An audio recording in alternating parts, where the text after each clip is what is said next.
Ephraim didn't believe in omens.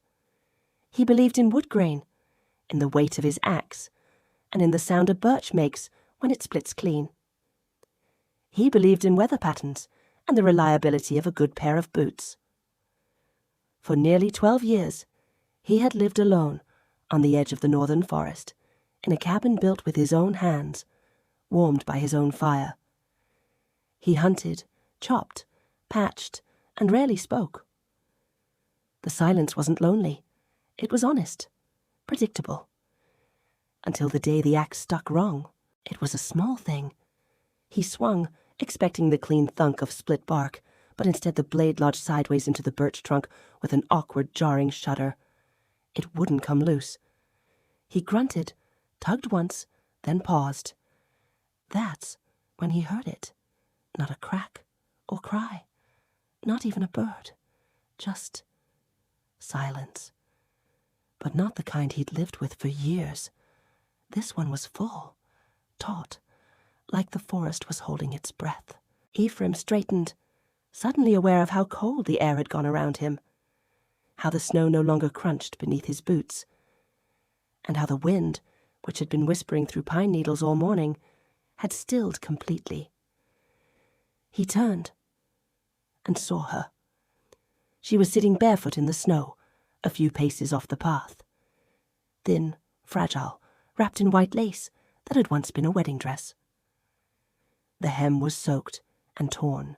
Her arms hugged her knees, and between her hands, as delicate as a secret, lay the limp body of a sparrow. Her veil had caught in the low branch of a pine, fluttering like a torn flag. Her face, pale and unreadable, stared ahead, not blinking, not trembling. Ephraim froze, not from fear, from wrongness.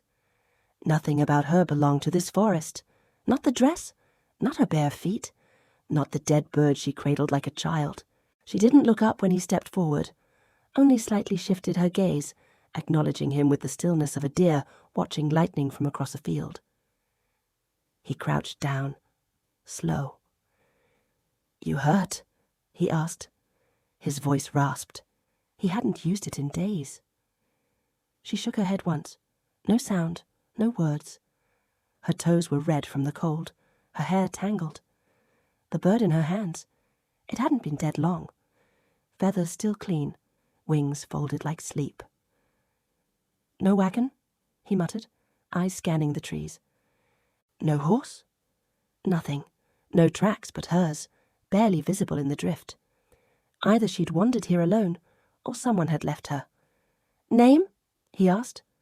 She swallowed, didn't answer. He didn't press. He understood silence better than most. Gently he pulled off his wool coat. She didn't reach for it, so he draped it over her shoulders. She didn't flinch, but her fingers tightened around the bird like it was the last warm thing in the world. "All right then," he murmured. "Cabin's not far." He stepped back, waited. After a moment she stood, wobbly but upright, still barefoot, still carrying the bird. She followed him in silence, the snow beginning to fall again, soft as breath. They walked together, wordless, side by side. And Ephraim, who had built walls not just of logs, but of habits and quiet, knew something had shifted. The forest hadn't sent him a ghost. It had sent him a question. Could kindness still survive here? The cabin stood crooked at the edge of the creek, logs darkened with age, chimney puffing faint smoke into the brittle winter air. It wasn't much, but Ephraim had made it warm, dry, a place to endure. He pushed the door open with his shoulder and motioned for the girl. No, Odessa now, though she hadn't spoken her name, to step inside first. She hesitated, just long enough that he thought she might run. Her bare toes curled in the snow. Her fingers still cradled the sparrow. But then, wordlessly, she crossed the threshold. Ephraim followed, shutting the cold out behind them. The silence inside was different than the one in the woods. Thicker, hotter, the kind of silence that held stories it was too early to tell. She stood near the door, unmoving. Ephraim's coat drowning her frame, her veil clinging to her shoulder like a stubborn ghost. The dead bird stayed in her hands, always the bird. He didn't ask why. He set his axe aside, stoked the fire until it licked the hearth like hunger made real, then fetched a clean blanket and a tin cup of hot water. He placed both nearby, said nothing, and stepped back. She didn't thank him, didn't speak. But when she sat stiffly on the bench near the fire, he felt something uncoil inside him. A knot that had been there so long, he forgot it was tight. She didn't belong here, not in this forest, not in this silence. But neither did sorrow. And still, both had arrived. "You can stay tonight," he said quietly, voice like boots on frost. "Tomorrow, if you want, I'll take you into town. Or not. Ain't no one up here but me." She looked at him then, quick like a match flaring, then back at the fire. A small nod. Barely there. That was enough. He didn't ask who she was, where she'd come from, what had broken in her so badly she'd ended up in the woods with a dead sparrow and no shoes. People didn't come to the edge of the world unless they'd already lost something worth keeping. He poured himself a mug and sat across from her. The fire crackled. Shadows stretched long. Minutes passed like years. Then, so quietly he nearly missed it, she whispered, "Odessa." He didn't move, just met her voice where it landed. "Your name?" A nod. "They left me," she murmured, eyes locked on the flames. "Said I wasn't good for children. Cancelled the wedding. Didn't take me home, just left." Her voice was brittle. Her hands trembled, but her grip on the bird didn't falter. Ephraim felt something burn low in his chest. Not pity, but recognition. The cruelty of people who only loved you when you were useful. He had known that before, still knew it. "Well," he said, slow and steady, "you're not theirs now." She didn't answer, but she did pull his coat tighter around her shoulders and didn't flinch when the fire popped sharp. That night, she didn't sleep on the cot. She curled near the fire, back to the wall, bird still in hand. Ephraim laid out his blanket close enough to hear her breath, just in case. But she didn't move, didn't cry. She didn't need saving. Not really. She just needed a place that didn't lie. And maybe, though neither of them would admit it yet, so did he. By morning, the world outside had softened under a fresh layer of snow, blanketing the trees and roof in a silence so pure it felt like the forest itself was holding its breath. But inside the cabin, the silence had changed. Odessa sat where he'd last seen her, on the bench near the fire, his coat still wrapped around her, the sparrow still cupped gently in her hands. Her posture was rigid, but her eyes were open, focused somewhere deep in the hearth. She hadn't slept. Or if she had, it hadn't been restful. Ephraim moved quietly through the morning. He stirred oats in the pot, stoked the coals, and glanced at her now and then, not out of worry, but out of something else. Curiosity, maybe. Or respect. The kind a man gave to someone who'd survived something invisible but heavy. She didn't speak, but when he placed a bowl of porridge near her elbow, she blinked like she'd surfaced from deep water. Her lips moved, almost forming a thank you, but no sound came. Just a slow nod. He nodded back. "You want to tell me about him?" he asked, not sure why he used the word him. Maybe it was the way she held the bird, reverent, like mourning something more than feathers and flight. Odessa didn't look at him. Her fingers gently stroked the sparrow's back. "It was a girl," she said, voice raw. "The bird. She came to the chapel window every morning. I used to feed her crumbs through the glass." Ephraim said nothing. "This morning, before the ceremony," Odessa continued, "she was just there, dead, right outside the dressing tent. They told me to throw her away. Said it was a bad sign. But I didn't, so they left."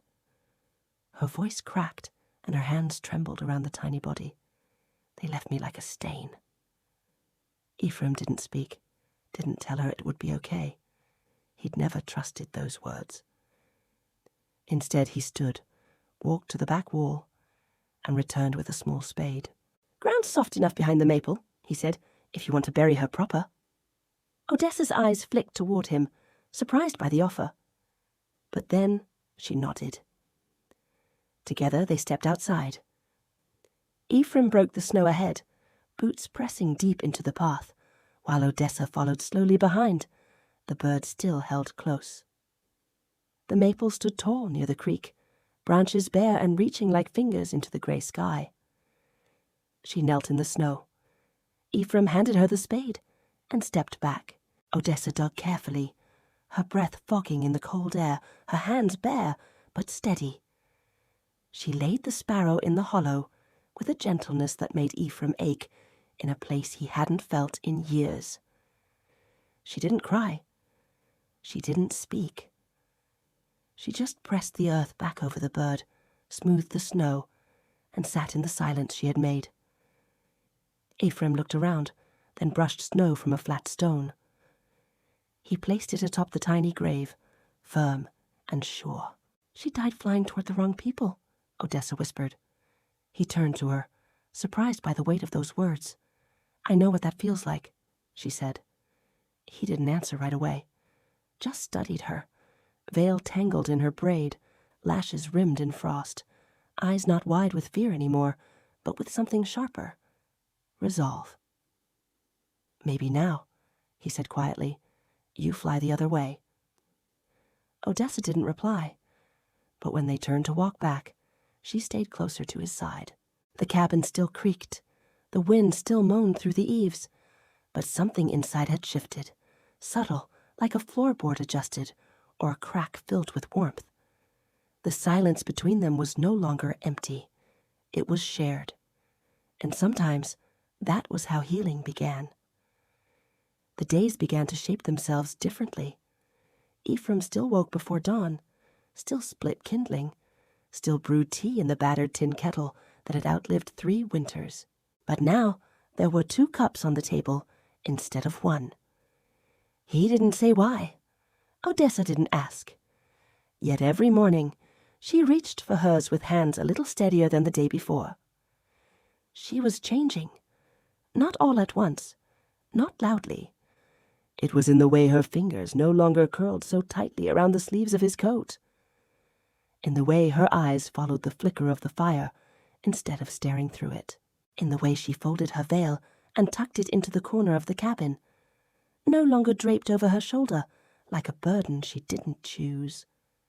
She swept the floor sometimes, not because it needed it, but because it gave her something to do.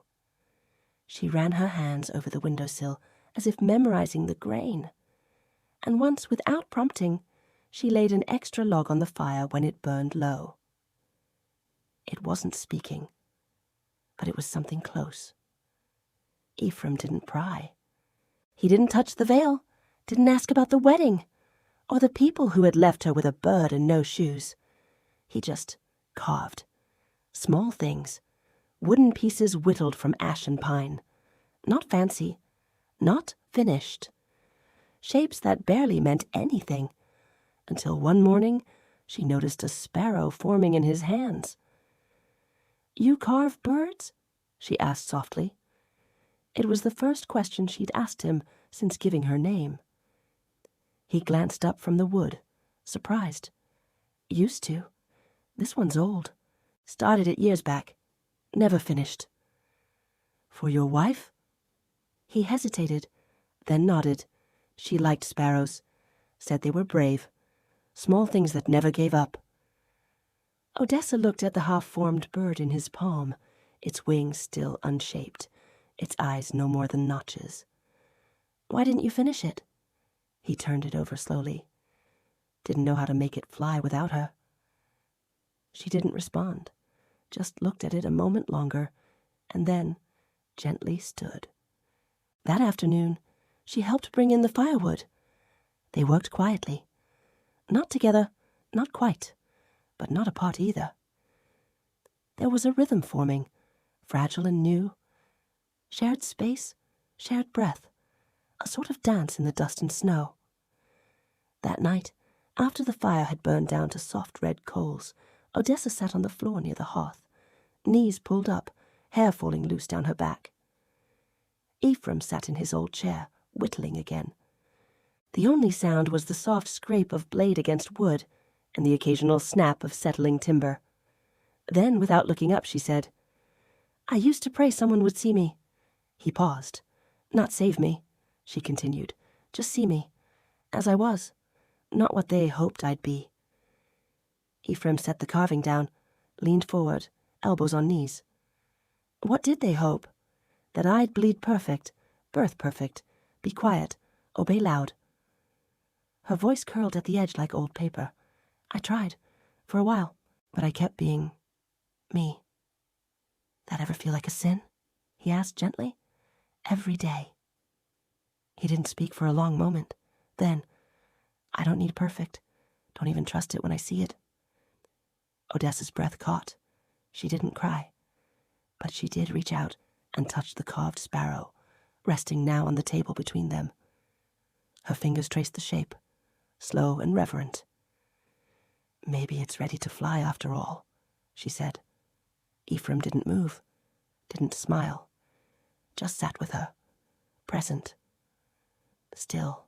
And in that silence, something softened between them. Not quite love, not yet, but the roots of it. Something tender and unnamed, growing slow as spring thaw beneath frost. The cabin no longer felt borrowed. It felt inhabited. The fire didn't just warm the walls. It warmed the spaces between two people who had once forgotten how to be seen. It came tucked under a flat stone, near the gate, wax-sealed, creased in a hurry, the edges damp from snow. Ephraim found it while collecting kindling, and for a long moment he didn't move, just stared at it like it might hiss or bite. When he carried it inside, Odessa was stirring stew by the hearth. Braid looped neatly down her back.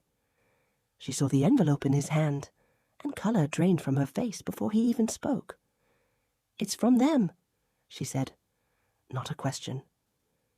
He nodded and set it carefully on the table between them, like it was something sacred and dangerous all at once. Neither of them touched it. Finally, Odessa reached forward, broke the seal with her thumb, and unfolded the page. She didn't read it aloud, but her lips moved silently as her eyes scanned the words. When she finished, she set the letter down like it had teeth. "They want me back." Her voice was flat, hollow. "Said the wedding was a mistake, that the doctor was wrong, that I'm not barren after all. There's a new date, a new dress, a new man." Her voice broke slightly on the last word. Ephraim didn't speak. "They've picked someone new," she continued. "The mayor's nephew, fresh back from New York, polite, educated, desperate to marry someone with land." She stood suddenly, pushing the chair back with a wooden scrape, pacing in tight circles. Her hands trembled. "They left me in the woods, Ephraim," she said, her voice rising, cracking, with a dead bird and a lie. "And now they want to parade me back like I'm worth something because a man says so." Ephraim's fingers curled around the back of a chair, knuckles white, jaw locked, but he said nothing. Not yet. "Do you think I should go?" she asked, facing him. "Be proper? Be the bride they couldn't stomach when I was bruised?" He walked to the window, stared out toward the maple where the sparrow was buried. The wind had shifted, just barely. The trees whispered low. "I think," he said slowly, "it depends on what you're still waiting for." Odessa stilled. "I don't think I'm waiting anymore," she said. "I think I'm deciding." He turned to her, his face unreadable but steady. "Then decide for you, not for them, not for me. Just you." Her shoulders slumped slightly, relief, perhaps, or grief. She reached for the letter again, held it a moment longer, then walked to the hearth. Without ceremony, she fed it to the flames. The paper curled quickly, blackened at the edges. The wax hissed as it melted, the fire hungrily swallowing every lie it had carried. Neither of them looked away. Outside, the clouds parted for the first time in weeks. A pale gold light poured across the clearing, touching the trees, the porch, the windowsill where the carved sparrow still rested. Odessa stepped back from the hearth, her face lit not just by firelight, but something stronger, something reclaimed. "I'm not a bride," she said, voice firm. "I'm a woman they never saw." Ephraim stepped closer, slow, giving her space. "I see you," he said quietly. She didn't cry. Not this time. But she did reach for his hand, and he let her take it. Not as permission, not as rescue, but as choice, as answer. And in that moment, Odessa knew she didn't need a dress or a ring or a father's approval to be whole. She only needed the fire, the stillness, the sparrow in flight, and her own voice, finally her own. Odessa hadn't stepped past the tree line in weeks, but that morning, just as the first true sun spilled over the ridge, she rose with steady hands, wrapped her shawl around her shoulders, and tied her boots without hesitation. Her braid hung proud down her back, not like a chain, but like a banner. Ephraim looked up from where he sat sharpening a blade on the porch rail. He didn't ask where she was going. He only reached for the second canteen, filled it, and pressed it gently into her hand. "I'll be back by dusk," she said, not as a question, not as apology. He nodded. "If not, I'll come find you." She smiled faintly, then stepped into the snowlight. The walk to town wasn't long, but it felt like a page turning on a book someone once tried to burn. Every step was deliberate. Each footfall a word written in a new language, one not spoken by those who left her, but by herself. When she reached the chapel, the doors were closed. She didn't knock. Instead, she walked to the side fence, to the hitching post, where someone, perhaps even she, had once tied a ribbon for luck. Caught on a nail hung the corner of her veil, half torn, stiff with pine sap and frost. She plucked it loose. No one saw her at first, not until she turned toward the market square. The veil trailed from her hand like a banner of surrender, but she owed no one surrender now. A seamstress gasped, dropping her bolt of cloth. A pair of old men paused mid-conversation, then a whisper. "Is that her? The barren one?" Odessa didn't flinch. She walked past the man who once told her not to smile so wide, past the woman who had offered her false comfort, past the chapel, where silence had been louder than faith, and finally past the mayor's nephew. He stood stiff outside the dry goods store, wearing a freshly pressed coat and a smile too rehearsed. "Odessa," he said, like tasting a word he thought had spoiled. She stopped, not close, just far enough that truth could carry. "The doctor was wrong," he said, adjusting his collar. "We could still—" "The doctor was right," she interrupted. He blinked, confused. "About you," she added, and turned away. She entered the chapel, not to pray, but to claim. Inside it smelled of wax and dust, and promises borrowed too often. She walked past the pews to the small shelf near the altar. Her mother's old hymn book still sat there. Spine cracked, edges curled, but whole. She took it. Then, with care, she slipped the torn veil inside, folded like a pressed flower. A relic, not a relic of shame, but of survival. Outside, the sun had risen higher, casting golden streaks across the cobblestones. As she stepped back into the square, no one spoke. Not because they didn't have something to say, but because for the first time they had no power to say it loud enough to touch her. The walk back felt lighter. The road steeper. And when the cabin came into view, Ephraim was on the porch again, carving something small between his fingers. She stepped up beside him, not out of breath, not broken. "Did they try to stop you?" he asked. She shook her head. They didn't know how. He nodded, eyes scanning her face, the hymn book in her hands, the veil now tucked into her satchel. "You got what you needed?" Odessa looked out at the trees, their limbs reaching skyward. "Not yet," she said softly, "but I know where it is now." She sat beside him on the steps, hands raw from wind but sure. Ephraim didn't press. Instead, he placed something new in her lap. A sparrow, carved from ashwood. But this one had wings. She turned it over in her palms, smiled. "I think," she said, "this one's ready to fly." He smiled too. And beside the firelight later that night, Odessa set it next to the old wedding ring on the shelf. For the first time, neither object felt like a memory. They felt like choices. Spring came softly. Not in thunder or bloom, but in the quiet insistence of thawing ground, in the way the creek hummed a little louder each morning, in wild iris blooming through the cracked floorboards of the old porch. Life had not returned all at once. It had crept back, slow and certain, like breath returning after a long silence. Odessa rose with the sun now, not because she had to, but because she wanted to. The morning light called to her. The cabin, once a place of rescue, had become a rhythm. A home built not from walls or fire, but from presence. From quiet rituals shared with Ephraim, tea brewed before speaking, wood chopped without asking, warmth passed between bowls instead of words. And every morning, on the shelf above the hearth, the carved sparrow sat beside the old gold wedding ring. They no longer whispered of pain. They didn't feel like reminders anymore. They felt like choices. That morning, Ephraim sat on the porch step, carving something new, his knife slow, deliberate. Odessa shelled beans beside him, her fingers dusted with flour and sunlight. The air smelled of green things and wood smoke. A real peace settled over them. Not perfect, not fragile, but lived in.